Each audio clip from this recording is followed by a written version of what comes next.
Gets ko na kung bakit nagsisitilian yung mga babae dati. Parang mapapatili nga ako dyan. I think it's the eyes and the lips. Hindi ko yun po yung winner talaga. Lalo na pag kumakanta kayo, tapos nasa emosyon na, lalong nag-glitter siguro yung mga mata ninyo. Ay. Ang bongga. Buti natabi niyo po yung mga ganyan. Yan yung actually cover nung first album na ginawa ko sa Alpha Records. Wow. Back then. Nung 19.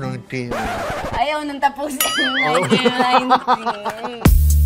Nag-American Idol po kayo? During one of our trips sa Disney World, may isa sila doon na sponsored ng American Idol. Sumali ko, nagkatuwaan kami. Wow. Ayoko sumali kasi pang Kasi mature yung may lang. number and everything. Gusto ng anak ko sumali. Sinabi ko, hindi siya pwede, bata pa. Sabi niya, Dad, you should be the one. Ikaw dapat ang sumali.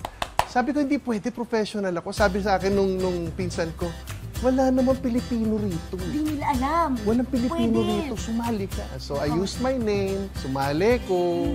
Kamusta po? Nanalo ko.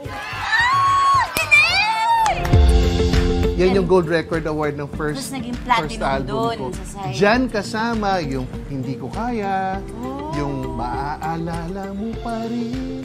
Nakasama Na very nostalgic. Grabe, ano pong pakiramdam? Ang sarap. Na hindi mawawala sa mga video okay nights. Alam niyo naman pong mga Pilipino. Totoo yan. Aminin niyo yan. Totoo yan. At hindi nawawala yung mga kanta niyo. Anong feeling po nun? Alam mo, malaki ang utang na loob namin, lahat kami na kasabayan ko at baka nauna pa sa akin. Malaki utang na loob namin sa mga videokes o sa streaming kasi they kept our songs alive. Thank you po sa mga